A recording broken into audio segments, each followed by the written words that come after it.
75 வயசு 80 வயசு வரைக்கும் கூட நிறைய பேர் கட்டுமஸ்தான் இருந்திருக்காங்க. ஸோ அது வயசுன்றது பெரிய விஷயமே இல்லை. 15 வயசுலேருந்தே எக்ஸசைஸ் பண்ணலாம். 80 வயசு ஆளுமே எக்ஸசைஸ் பண்ணலாம். எக்ஸசைஸுக்கு தடையே கிடையாது. ஸோ எப்படி நம்ம சாப்பிட்றது எப்படி பண்ணுறோமோ அந்த மாதிரி எல்லாமே ஒரு ப்ராப்பராக கொண்டு வரணும் விஷயம் போல. மாஸ்டர், இந்த ப்ரெஷர் உள்ளவங்க இது பண்ணலாமா? ஜிம் எக்ஸசைஸ் கண்டிப்பாக பண்ணணும். கண்டிப்பாக இவங்கெல்லாம் எக்ஸசைஸ் பண்ணிங்கன்னா எந்த ஒரு விஷயமும் நடக்காது. சில பேர் தேவையான தப்பான தகவல் போகிறதால எக்ஸசைஸ் பண்ண பயப்படுறாங்க. இப்போ பார்த்தீங்கன்னா எக்ஸசைஸ் பண்ணால் ஏதாவது நடந்துருமோ அப்படின்னு எல்லாருமே பயப்படுறாங்க. ஆனால் பயப்பட வேண்டிய அவசியம் இல்லை. எக்ஸசைஸ்ன்றது பிரதானமாக வச்சுட்டு நம்ம பண்ணிங்கன்னா கண்டிப்பாக இது சக்ஸஸ்ஃபுல்லாக முடியும்.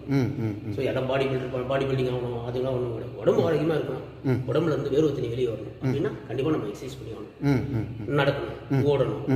ஒரு 24 ஹவர்ஸில் 8 மணி நேரம் வேலை, 8 மணி நேரம் தூக்கம். ஸோ 8 மணி நேரம் நம்ம வேலை இது எல்லாமே பண்ணுறோம். ஸோ மீதி இருக்கிற 1 மணி நேரம், அந்த 1 மணி நேரம் ஒரு நாளைக்கு ஒரு செலவு பண்ணணும் அப்படின்னு என்னோட தலைமையான இது ஒரு வேண்டுகோளாக இருந்து எல்லாமே பண்ணணும். பண்ணிங்கன்னா உடம்பு நல்லா இருக்கும்.